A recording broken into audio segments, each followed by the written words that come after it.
ಈ ಉದ್ರೆ ಶೋಕಿ ಮಾಡ್ಕೊಂಡು ಪುಕ್ಷಟೆ ಬಿಲ್ಡಪ್ ಕೊಟ್ಕೊಂಡು ಯಾರನ್ನೋ ಮೆಚ್ಚುವಂತ ಕೆಲಸ ಯಾಕೆ ಮಾಡ್ತೀರಿ? ಇವಾಗ ಯಾವುದೇ ತಂದೆ ತಾಯಿ ನನ್ನ ಮಗ ಹೋಗ್ಬಿಟ್ಟು ರೌಡಿಸಮ್ ಮಾಡಿ ಹಣ ಗಳಿಸ್ಲಿ ಅನ್ನೋಂಥ ಉದ್ದೇಶ ಇರಲ್ಲ. ಬೀದಿ ಹಣ ಆಗುವಂಥದ್ದು, ಕೈ ಕಾಲು ಮುರ್ಕೊಳ್ಳುವಂಥದ್ದು, ಚೀತು ಅನ್ನಿಸ್ಕೊಳ್ಳುವಂಥದ್ದು ಈ ಥರ ಸಂಖ್ಯೆನೇ ಜಾಸ್ತಿ. ಈ ದಾರಿ ತಪ್ತಿರುವಂತ ಯುವ ಸಮುದಾಯಕ್ಕೆ ನೀವೊಂದು ಸಂದೇಶ ಕೊಡೋದಾದ್ರೆ ಏನಂತ ಕೊಡ್ತೀರಾ ಸರ್? ಈಗ ಫಸ್ಟ್ ಆಫ್ ಆಲ್ ನೀವು ಈ ಉದ್ರೆ ಶೋಕಿ ಮಾಡ್ಕೊಂಡು ಪುಕ್ಷಟೆ ಬಿಲ್ಡಪ್ಗಳು ಕೊಟ್ಕೊಂಡು ಯಾರನ್ನೋ ಮೆಚ್ಚುವಂತ ಕೆಲಸ ಯಾಕೆ ಮಾಡ್ತೀರಿ?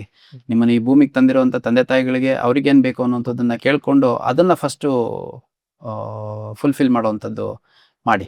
ಇವಾಗ ಯಾವುದೇ ತಂದೆ ತಾಯಿ ನನ್ನ ಮಗ ಹೋಗ್ಬಿಟ್ಟು ರೌಡಿಸಮ್ ಮಾಡಿ ಹಣ ಗಳಿಸ್ಲಿ ಅನ್ನೋಂಥ ಉದ್ದೇಶ ಇರಲ್ಲ, ಅಥವಾ ಯಾವುದೋ ಒಂದು ಇಲ್ಲಿಗಲ್ ಆಕ್ಟಿವಿಟಿ ಮಾಡಿ ಹಣ ಗಳಿಸ್ಲಿ ಅನ್ನೋಂಥ ಉದ್ದೇಶ ಇರಲ್ಲ. ಎಷ್ಟೋ ಸಂದರ್ಭದಲ್ಲಿ ನೀನೇನು ಮಾಡಬೇಡ, ಮನೇಲಿ ಬಿದ್ದಿರೋ ಬೇಕಿದ್ರೆ ನಾವೇ ಕೂಲಿ ಮಾಡೋ, ನಾವೇ ದುಡ್ದೋ, ಭಿಕ್ಷೆ ಬಿಡೋದ್ರೆ ತಂದು ನಿನ್ನ ಸಾಕ್ತೀನಿ ಅಂತ ಕೆಲಸ ಮಾಡಬೇಡ ಅಂತ ಹೇಳುವಂಥ ಸಮಾಜನೇ ನಮ್ಮದು, ತಂದೆ ತಾಯಿಗಳೇ ನಮ್ಮ ಸಮಾಜದಲ್ಲಿರುವಂಥದ್ದು. ಸೊ ಹಂಗಾಗಿ ವಿದ್ಯಾಭ್ಯಾಸದ ಕಡೆ ಫೋಕಸ್ ಮಾಡಿ. ಯಾರಿಗೆ ವಿದ್ಯಾಭ್ಯಾಸಕ್ಕೆ ಹೆಚ್ಚು ಅವಕಾಶ ಇಲ್ಲ, ದುಡಿಮೆ ಕಡೆ ಫೋಕಸ್ ಮಾಡಿ. ನೀವು ಚೆನ್ನಾಗಿರಿ, ನಿಮ್ಮ ತಂದೆ ತಾಯಿಗಳು ಚೆನ್ನಾಗಿ ನೋಡ್ಕೊಳ್ಳಿ, ನಿಮ್ಮ ಸುತ್ತಮುತ್ತಲ ಕುಟುಂಬ ಇರುತ್ತೆ, ಸ್ನೇಹಿತ ವರ್ಗ ಇರುತ್ತೆ, ಸಂಬಂಧಿಕರ ಒಂದು ವರ್ಗ ಇರುತ್ತೆ, ಅವ್ರಿಗೆಲ್ಲ ಒಂದು ಉಪಕಾರಿಯಾಗಿ ಉಪಯೋಗ ಆಗುವಂಥ ಕೆಲಸವನ್ನು ನೀವು ಮಾಡಿ.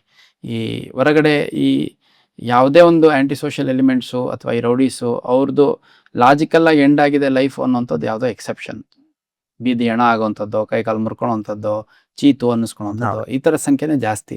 ಹಾಗಾಗಿ ನಿಮ್ಮ ತಂದೆ ತಾಯಿಗಳಿಗೆ ನೀವು ಒಳ್ಳೆ ಮಕ್ಕಳಾದರೆ ಮುಂದೆ ದಿನ ದೇಶದಲ್ಲೂ ಕೂಡ ಒಂದು ಹೆಮ್ಮೆಯ ಪ್ರಾಮಾಣಿಕ ಪ್ರಜೆಯಾಗಿ ನಿಮ್ಮನ್ನು ನೀವು ಕರೆಸ್ಕೊಳ್ಳಿಕ್ಕೆ ಅರ್ಹರಾಗ್ತೀರಿ. ಈ ಉದ್ರೆ ಶೋಕಿ ಮಾಡ್ಕೊಂಡು ಪುಕ್ಷಟೆ ಬಿಲ್ಡಪ್ ಕೊಟ್ಕೊಂಡು ಯಾರನ್ನೋ ಮೆಚ್ಚುವಂತ ಕೆಲಸ ಯಾಕೆ ಮಾಡ್ತೀರಿ?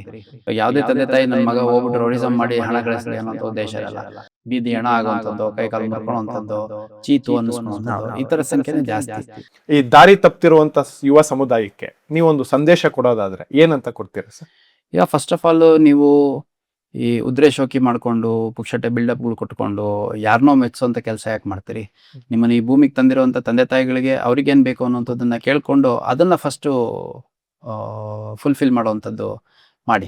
ಇವಾಗ ಯಾವುದೇ ತಂದೆ ತಾಯಿ ನನ್ನ ಮಗ ಹೋಗ್ಬಿಟ್ಟು ರೌಡಿಸಮ್ ಮಾಡಿ ಹಣ ಗಳಿಸ್ಲಿ ಅನ್ನೋಂಥ ಉದ್ದೇಶ ಇರಲ್ಲ, ಅಥವಾ ಯಾವುದೋ ಒಂದು ಇಲ್ಲಿಗಲ್ ಆಕ್ಟಿವಿಟಿ ಮಾಡಿ ಹಣ ಗಳಿಸ್ಲಿ ಅನ್ನೋಂಥ ಉದ್ದೇಶ ಇರಲ್ಲ. ಎಷ್ಟೋ ಸಂದರ್ಭದಲ್ಲಿ ನೀನೇನು ಮಾಡಬೇಡ, ಮನೇಲಿ ಬಿದ್ದಿರೋ ಬೇಕಿದ್ರೆ ನಾವೇ ಕೂಲಿ ಮಾಡೋ, ನಾವೇ ದುಡ್ದೋ, ಭಿಕ್ಷೆ ಬಿಡೋದ್ರೆ ತಂದು ನಿನ್ನ ಸಾಕ್ತೀನಿ ಅಂತ ಕೆಲಸ ಮಾಡಬೇಡ ಅಂತ ಹೇಳುವಂಥ ಸಮಾಜನೇ ನಮ್ಮದು, ತಂದೆ ತಾಯಿಗಳೇ ನಮ್ಮ ಸಮಾಜದಲ್ಲಿರುವಂಥದ್ದು. ಸೊ ಹಂಗಾಗಿ ವಿದ್ಯಾಭ್ಯಾಸದ ಕಡೆ ಫೋಕಸ್ ಮಾಡಿ.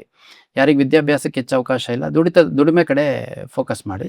ನೀವು ಚೆನ್ನಾಗಿರಿ, ನಿಮ್ಮ ತಂದೆ ತಾಯಿಗಳು ಚೆನ್ನಾಗಿ ನೋಡ್ಕೊಳ್ಳಿ, ನಿಮ್ಮ ಸುತ್ತಮುತ್ತಲ ಕುಟುಂಬ ಇರುತ್ತೆ, ಸ್ನೇಹಿತ ವರ್ಗ ಇರುತ್ತೆ, ಸಂಬಂಧಿಕರ ಒಂದು ವರ್ಗ ಇರುತ್ತೆ, ಅವ್ರಿಗೆಲ್ಲ ಒಂದು ಉಪಕಾರಿಯಾಗಿ ಉಪಯೋಗ ಆಗುವಂಥ ಕೆಲಸವನ್ನು ನೀವು ಮಾಡಿ.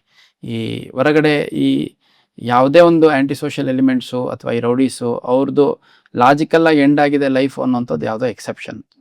ಬೀದಿ ಹಣ ಆಗುವಂಥದ್ದು, ಕೈ ಕಾಲು ಮುರ್ಕೊಳ್ಳೋವಂಥದ್ದು, ಚೀತು ಅನ್ನಿಸ್ಕೊಳ್ಳೋವಂಥದ್ದು ಈ ಥರ ಸಂಖ್ಯೆನೇ ಜಾಸ್ತಿ.